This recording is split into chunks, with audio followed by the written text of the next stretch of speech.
Hello everyone. आज हम काव्य प्रयोजन पर बात करेंगे। काव्य प्रयोजन का मतलब होता है जब हम कोई काव्य रचना करते हैं तो उसके पीछे हमारा उद्देश्य क्या है। क्या हम यश कमाने के लिए, नाम के लिए और शोहरत के लिए, किसके लिए हम काव्य रचना कर रहे हैं? या तो अर्थ के लिए या तो यश के लिए। और भी कई आचार्य हैं जिन्होंने अपने अपने विचार रखे हैं और अन्य उद्देश्य बताए हैं कि कोई काव्य रचना क्यों करता है। चलिए स्टार्ट करते हैं। हम पहले पाश्चात्य काव्य शास्त्र पर भी, जिसे हम संस्कृत काव्य आचार्यों द्वारा जो कहे गए हैं इस पर मत, उस पर बात करेंगे। फिर पाश्चात्य काव्य शास्त्र में इस पर क्या बात की गई उस पर बात करेंगे। और फिर जो हिंदी है उसमें हिंदी आलोचकों ने काव्य प्रयोजन पर क्या क्या मत दिया इस पर बात करेंगे। काव्य प्रयोजन का तात्पर्य होता है काव्य रचना का उद्देश्य। यानी जब हम कोई काव्य रचना करते हैं तो उसका उद्देश्य क्या है, यही काव्य प्रयोजन है। कवि या सर्जक काव्य रचना के अनंतर यानी बाद में प्राप्त होने वाले लाभ से काव्य प्रयोजन का अभिप्राय है। यानी कि जो कवि कोई रचना करता है उसके बाद उसे क्या प्राप्त होगा, कौन सा लाभ प्राप्त होगा, यही उसका काव्य प्रयोजन से मतलब होता है। यहाँ कालक्रम अनुसार विभिन्न आचार्यों द्वारा निर्दिष्ट काव्य प्रयोजनों की संक्षिप्त जो व्याख्या है या फिर समीक्षा है वो हम यहाँ पर करेंगे। तो जैसे भामा है, आचार्य भामा ने काव्य अलंकार नामक अपने ग्रंथ में पुरुषार्थ चतुष्टय के अतिरिक्त कलाओं में विलक्षणता, प्रीति और कीर्ति को भी काव्य कला का प्रयोजन माना है। काव्य में सभी कलाओं की पोषक भूमिका को मानते हुए कहा है कि धर्मार्थ काम मोक्षेषु वैषण्य कलासु च करोति कीर्ति प्रीति च साधु काव्य निबंधम। ठीक है, इन काव्य प्रयोजनों को गिनते समय भामा के सामने भरत का आदर्श था। शायद यही कारण है कि इन दोनों का काव्य प्रयोजन चर्चा में काफ़ी समानता में देखने को मिलती है। प्रीति मतलब होता है आनंद। तो जब काव्य रचना करते हैं तो हम उसको रस आनंद आस्वादन के लिए भी काव्य रचना की जाती है।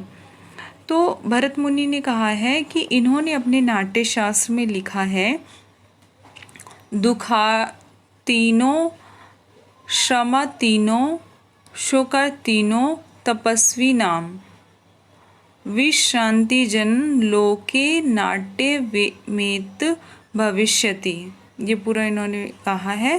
मतलब इसमें दुख, श्रम, शोक से पंडित तपस्वियों को संसार में सुख प्रदान करने वाला।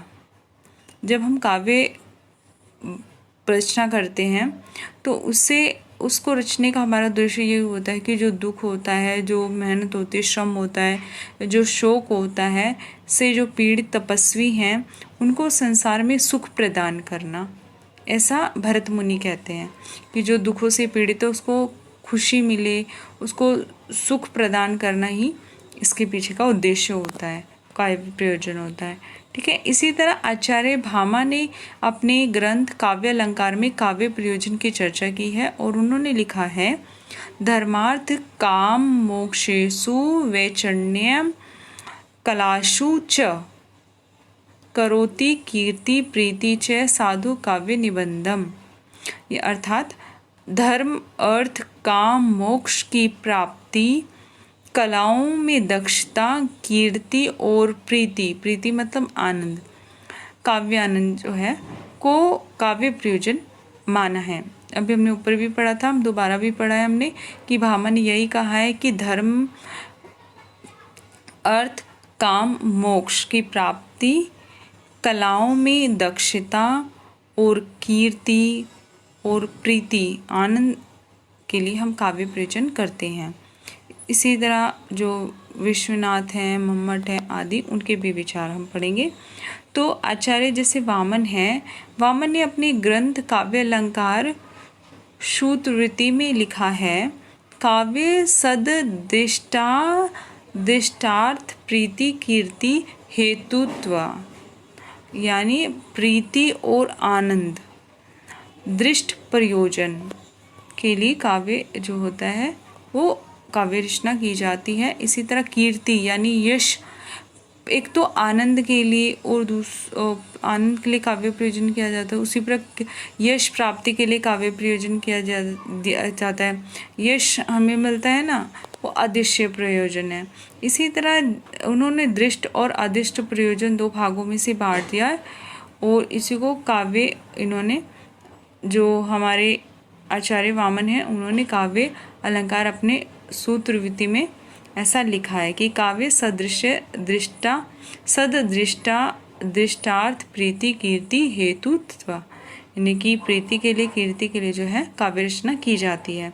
इसी तरह जब आचार्य जगन्नाथ हैं ने रस गंगाधर में लिखा है, तत्र कीर्ति परम आह्लाद गुरु राज देवता प्रसाद द्वैत प्रयोजनस्य काव्य, यानी इसमें यश परम आनंद गुरु राजा देवता की प्रसन्नता को काव्य प्रयोजन माना है। यानी उन्होंने कहा है कि एक तो यश की प्राप्ति के लिए, दूसरा परम आनंद के लिए, फिर गुरु या जो उनके मतलब जिन अगर किसी के दरबार में रहता है तो उनको खुश करने के लिए काव्य प्रयोजन किया जाता है। ऐसा आचार्य जगन्नाथ कहते हैं अपनी रचना रस गंगाधर में। और आचार्य मम्मट ने लिखा है कि काव्य प्रकाश जो है उसमें लिखा है कि 6 काव्य प्रयोजन माने हैं उन्होंने।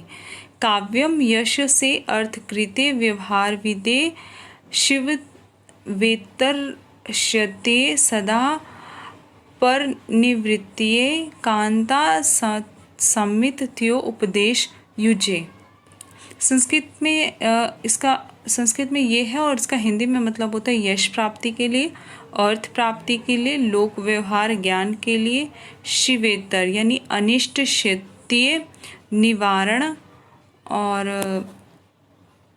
अनिष्टते इसका मतलब होता है शिवेतर मतलब अनिष्ट, क्षत्रिय मतलब निवारण, अनिष्ट का निवारण है ना। शिवेतर अनिष्ट, क्षत्रिय का मतलब होता है निवारण, अनिष्ट का निवारण, लोक मंगल, जो कि तुलसी के काव्य में देखने को मिलता है। इसी प्रकार देखिए, शिवेतर मतलब अनिष्ट होता है, क्षत्रिय मतलब निवारण होता है, तो इसका पूरा मतलब बना अनिष्ट का निवारण यानी लोक मंगल। शिवेतर मतलब लोक मंगल के लिए हम काव्य रचना करते हैं। इसी प्रकार उन्होंने जो मतलब मम्मट हैं, उन्होंने जैसे ये काव्य के प्रयोजन में 6 काव्य प्रयोजन माने, तो पांचवा है सग निवृत्ति यानी आत्म शांति के लिए, और 6 उन्होंने बोला है कांता सम्मिते उपदेश, यानी कि पत्नी के समान मधुर उपदेश देना, इसके लिए हम काव्य रचना करते हैं। और कई लोग कहते हैं कि पत्नी के समान मधुर ऐसे कैसे हो सकते हैं, मतलब तो उसका मतलब आप प्रेमिका भी ले सकते हैं, या फिर यूँ समझ लीजिए जो धुन या जो कानों को अच्छी लगे उसके लिए हम काव्य रचना करते हैं। ठीक है। इसी प्रकार जब हम हिंदी आचार्यों की बात करते हैं तो गोस्वामी तुलसीदास ने स्वत सुखाय व लोक मंगल को काव्य प्रयोजन माना है। आचार्य जो मैथिली शरण गुप्त हैं, इनके आगे आचार्य नहीं लगेगा, मतलब मैथिली शरण गुप्त केवल मनोरंजन ना कवि का कर्म होना चाहिए, उसमें उचित उपदेश का भी मर्म होना चाहिए, ऐसा वो काव्य प्रयोजन पर कहते हैं। आचार्य रामचंद्र शुक्ल हैं, उन्होंने कहा है कि मन को अनुरंजित करना, उसे सुख या आनंद पहुंचाना ही यदि कविता का अंतिम लक्ष्य माना जाए तो कविता भी विलास की एक सामग्री हुई। काव्य का लक्ष्य है जगत जीव के मार्मिक पक्ष को गोचर रूप में लाकर सामने रखना, ऐसा आचार्य शुक्ल कहते हैं। आचार्य हजारी प्रसाद द्विवेदी कहते हैं कि साहित्य का लक्ष्य मानव हित एवं लोक मंगल को वो मानते हैं। आचार्य हजारी प्रसाद द्विवेदी क्या कहते हैं, काव्य का जो लक्ष्य होना चाहिए, काव्य का जो प्रयोजन होना चाहिए, वो मानव हित और लोक मंगल है ना, इसी को वो मानते हैं। तो इस प्रकार हमने काव्य के प्रयोजन पर बात कर ली है, और इसमें पाश्चात्य यानी पश्चिम के जो आचार्य हों उनके एज सच कोई बहुत विचार नहीं थे, इसलिए उसको नहीं लिया गया इसमें।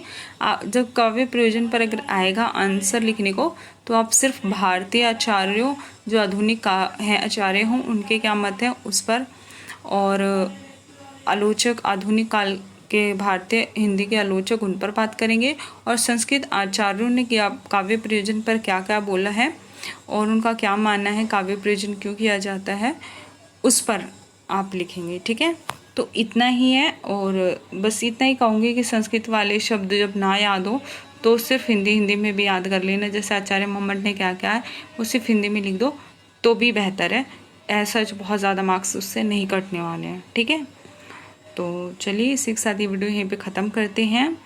हम आपसे साधारणीकरण की वीडियो में मिलते हैं। अपना ख्याल रखिए, टेक केयर, बाय बाय।